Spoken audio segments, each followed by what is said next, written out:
প্রজন্মগত সমস্যা, যেটা না না কোনো সমস্যা বলিনি, কিন্তু আমার একটা প্রশ্ন আপনার কাছে রয়েছে। না না সমস্যা বলিনি, এই যে আপনি বলছেন যে একটা সমস্যা বলিনি। আপনি যেভাবে ভাবেন 70 বছরের একজন মানুষ এইভাবে ভাবে না। হ্যাঁ ঠিক, আপনার হাতে যে ফোনটা আছে আজ থেকে 40 বছর আগে এই ফোনটা ছিল না। আমার প্রশ্ন হচ্ছে যে বা যারা এই পোস্টারগুলো লিখেছে কম বয়সী হলেও তারা তো যাদবপুর বিশ্ববিদ্যালয়ের ছাত্র, সেটা অন্য কোনো বিশ্ববিদ্যালয়ে কেন ঘটে না? যাদবপুর বিশ্ববিদ্যালয়ে কেন আজাদ কাশ্মীর পোস্টারটা লেখা হলো? আবার আপনি একটু আগে এক প্রশ্ন করেছেন, আপনি আর বাংলা, ওই কারণের জন্য এটা বলা হচ্ছে, বুঝেছেন?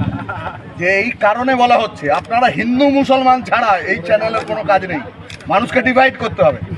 এত আন্দোলন হচ্ছে, তার মূল কথা হচ্ছে গণতন্ত্র থাকবে কি থাকবে না, পশ্চিমবাংলার কলেজগুলোতে নির্বাচন হবে কি হবে না, এটা হচ্ছে মূল ব্যাপার।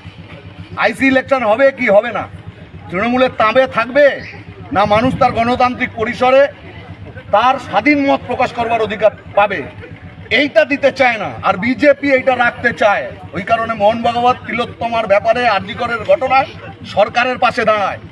এই কারণে অভিষেক বন্দ্যোপাধ্যায় জনৈক হয়, তার বাবার নামও থাকে না, ঠিকানাও থাকে না, ওটা আমন্ত্রণ পত্র বিজেপিতে আসো।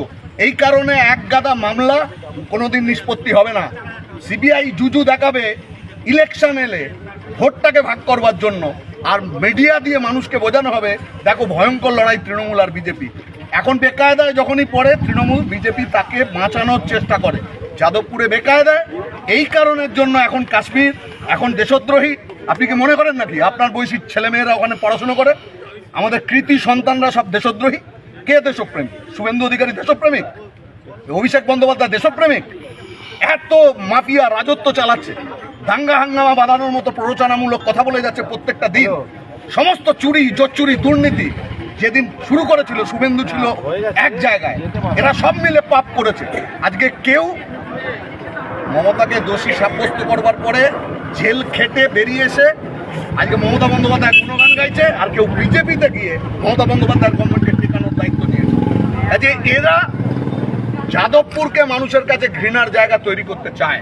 এরা যাদবপুর কেন তৃণমূল বাকিটা যেমন আধিপত্য তৈরি করতে পেরেছে, দমিয়ে দিতে পেরেছে, যাদবপুরকে দমাতে পারছে না কেন, এই আক্ষেপ তার থেকে এইগুলো করা হয়েছে। এটা ম্যানুফ্যাকচার্ড।